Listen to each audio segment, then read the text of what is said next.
सब। आज हम पढ़ने वाले हैं अस्थमा। क्या होता है अस्थमा, क्यों होता है अस्थमा, कैसे होता है अस्थमा। आज हम पढ़ेंगे इसके टाइप्स, कितने टाइप के अस्थमा होते हैं, सिम्टम क्या क्या है, कारण क्या होते हैं, अस्थमा होने के क्या कारण है, और इसका ट्रीटमेंट पढ़ेंगे, बेसिक ट्रीटमेंट। तो दोस्तों शुरू करते हैं। अस्थमा वाट, क्या होता है asthma. It is a medical condition that make breathing difficult in this condition.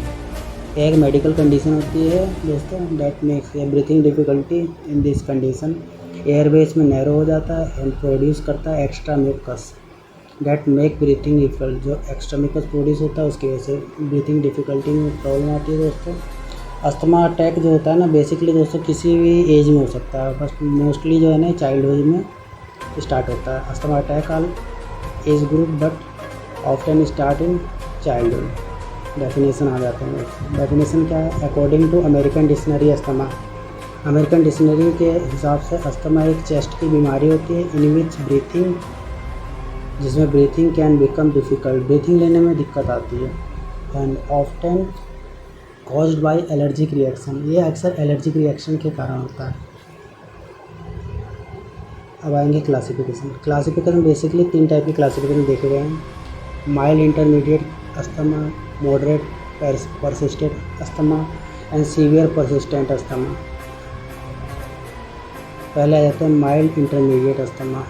ये क्या होता है दोस्तों, इट्स सिम्टम्स आर माइल्ड। इसके सिम्टम्स जो होते हैं माइल्ड होते हैं। It could happen 2 days per week two night per week. मतलब दोस्तों ये हफ्ते में 2 दिन आता है, मोस्टली ये नाइट में आता है। इसका अटैक मोस्टली नाइट में आएगा, हफ्ते में 2 ही दिन आता है। Moderate persistent asthma, its symptom can appear once each day और मोस्ट डे। मतलब दोस्तों इसके सिम्टम मोस्टली मतलब हर दिन दिखाई देते हैं।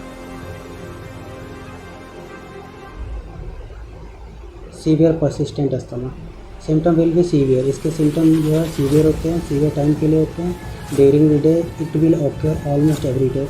ये दोस्तों कभी भी किसी भी टाइम हो सकता है, इसका अटैक कभी भी किसी भी टाइम हो सकता है।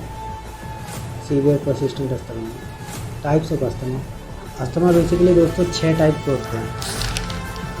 Allergic asthma, non allergic asthma, seasonal asthma, adult onset asthma, occupational asthma and severe asthma.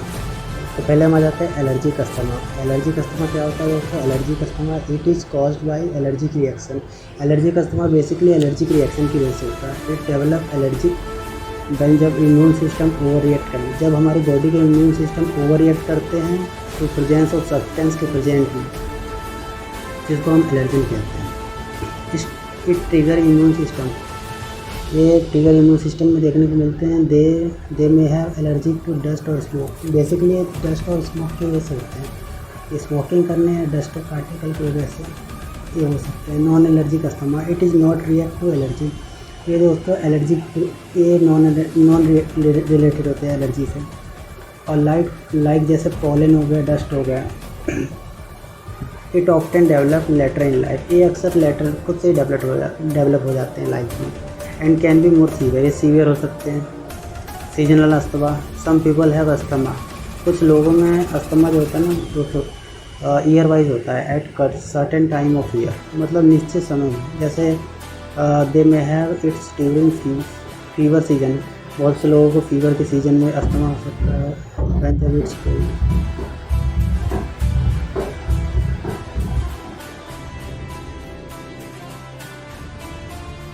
अब आ जाते हैं adult onset asthma. Adult onset asthma क्या होता है दोस्तों, often asthma start in childhood. अक्सर अस्थमा चाइल्डहुड में स्टार्ट होता है दोस्तों, but some people are diagnosed with asthma when they are adult. लेकिन कुछ लोग डायग्नोस तब करवाते हैं जब वो एडल्ट हो जाते हैं, जब 18+ के हो जाते हैं। It can caused by smoking, obesity, female hormone and stressful life. इसका कारण क्या होता है दोस्तों, स्मोकिंग। जो लोग ज़्यादा स्मोकिंग करते हैं, जिनका वेट ज़्यादा होता है, या फीमेल हार्मोन की कमी से, या स्ट्रेसफुल लाइफ, जो बहुत स्ट्रेसफुल लाइफ जी रहे हैं, उनको अस्थमा, इस टाइप का अस्थमा होने का चांस बढ़ जाता है। Occupational asthma, it is caused directed by work you do. ये दोस्तों आपके काम के ऊपर डिपेंड करता है कि आप किस टाइप का काम कर रहे हैं, वर्क करते हैं। If a person do cleaning work, यदि कोई पर्सन सफाई का काम करता है, they might get allergic to dust, the dust could trigger symptom. अगर दोस्तों इसके लिए उस पर्सन के लिए डस्ट जो है ट्रिगर सिम्टम साबित हो सकता है। Severe asthma, it is severe, ये बहुत ज़्यादा सीवियर होता है। इट कुड लाइफ थ्रेटनिंग, ये जीवन के लिए खतरा हो सकता है ये वाला अस्थमा दोस्तों। इसके कारण क्या होते हैं अस्थमा के? जेनेटिक कारण भी हो सकते हैं, एलर्जी की वजह से भी हो सकता है, रेस्पिरेटरी इन्फेक्शन भी हो सकता है, एनवायरनमेंट की वजह से भी हो सकता है, और स्मोकिंग की वजह से हो सकता है। बेसिकली सिम्टम क्या क्या देखने को मिलते हैं हमको?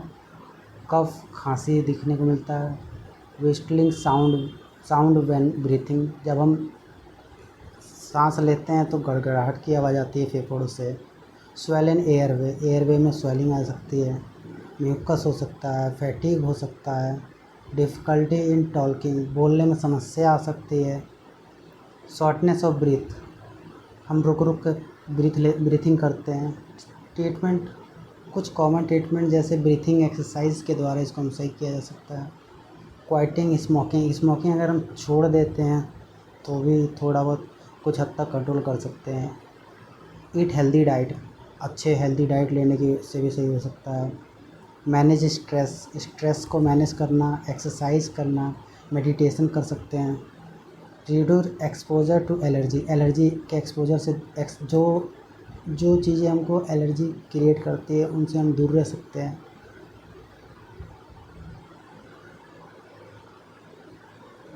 आई होप दोस्तों आप सबको अच्छा लगा हो, तो प्लीज़ मेरे चैनल को like, subscribe and share and साथ में बेल आइकन को प्रेस कर दीजिए।